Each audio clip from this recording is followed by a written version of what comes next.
Okay, well, I'm back, and I'm going to show you using a flashlight because the light source is a little bit rough here. On the side, you have the volume control and on-off knob. You also have a headphone jack, so you can actually listen to this just by yourself. You have a line in, and you have right and left out. You also have the DC power connection. Now, there isn't a USB connection unless it's hiding someplace and I haven't seen it and heard about it. And no, I don't see it because there was no cable for it. So this doesn't hook up to the computer. However, if you know anything about audio, you can take that right and left and you can run it in to your computer, run it into a line in, keep the volume low on your record player, and you could actually record the audio from your record player right onto your computer. It does take a little bit of finessing, a little bit of work, but it can be done. Now I'm going to try to angle this a little bit so I can still see what I'm doing. And give me just a moment to move something around on my screen. Now I'm going to turn back to the record player. And because needles are very, very sensitive to movement, they ship them not only with it tie wrapped down, which is safe, but there's also right here, and it's hard to see, there's also a clip. You unclip it and put it into place. So when you're not using this, clip it back into place. The needle has a plastic cover here to protect the needle because if you're not careful, you can seriously damage a needle. Usually you use this to lift, and then you would place it over to where you need it to be, and you would lower it down. You don't want to just drop it into place. That's why lowering it, and you can see it's kind of going down slowly. That way it rests on there and it hits right where it needs to hit. Now if we turn this on,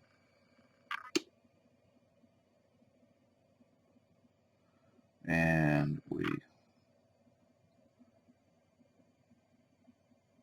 not getting anything to move. I've been having problems with the power supply I'm plugging into, or the place I'm plugging into. So it could be that. Well, I've got audio. And I was given a record. So we're going to test out this record. Now I will tell you that this record is used. It's old. And it's big. Okay. Place the record into place. Lift up the needle. There it goes. Place it about. And there's a nice thing here is that there's a line. You see this line right here? This line helps me visually line it up to where I need it to go. Drop it into place. And it will feed itself to where it needs to be.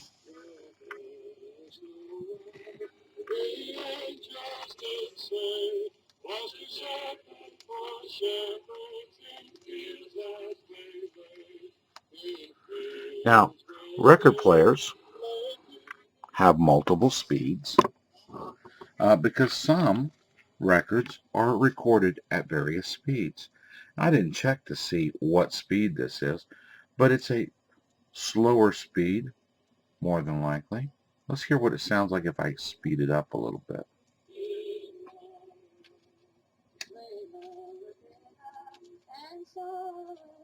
Not quite what we're looking for.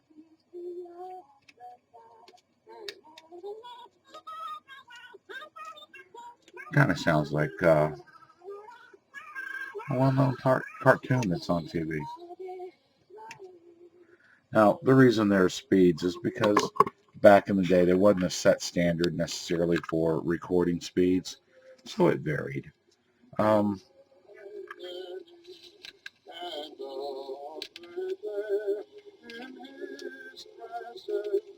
Not bad.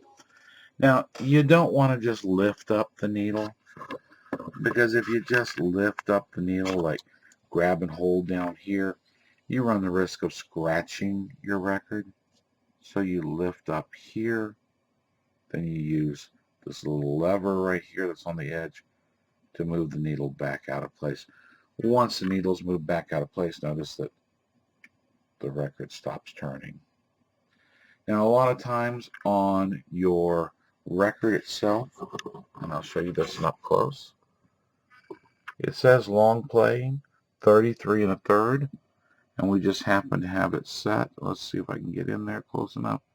Well, it won't focus in that close, and that happens to be the 33 1/3 setting that I have it set on. Now,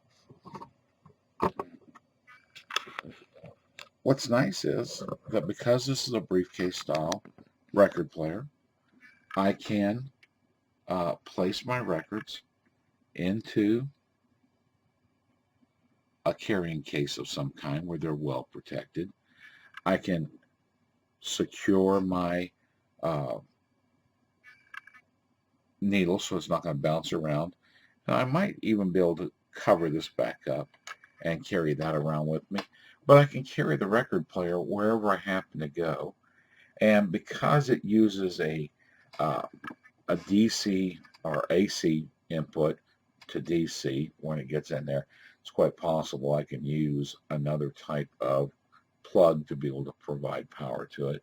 But the one that comes with it is very, very convenient, not very large at all.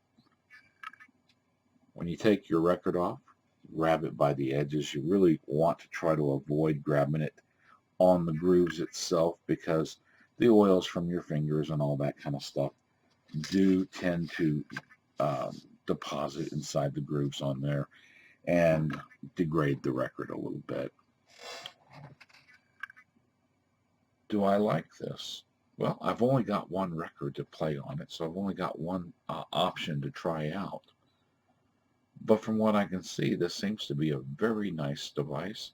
For those of you who do happen to have records at home, or your parents have records, or your grandparents have records and they don't have anything to play them on, this isn't that expensive. It's well worth the money from what I can see. And I believe that it comes in more than one color. If it doesn't, this color is very attractive, I think. The fact that it has some built-in speakers there is very, very nice as well. And should I wish to hook this up to, let's say, another stereo device or another audio device, I have that capability of doing so with the left and right output there. Now the line in, I'm not exactly sure why I would want a line into here,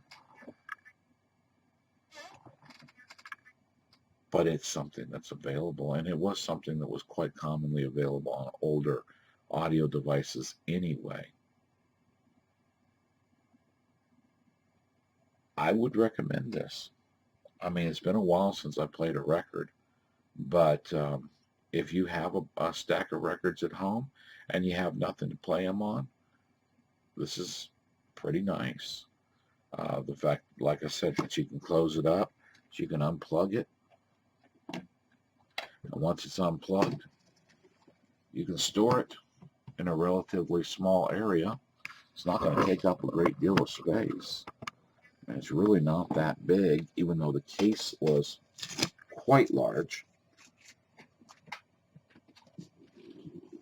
And like everything that I've seen that 1byone makes, this is another item that just seems like it's right on par with all the rest of their devices. For DragonBlogger.com, this is Raymond Stapleton, wishing you a great evening and an even better tomorrow. Bye-bye.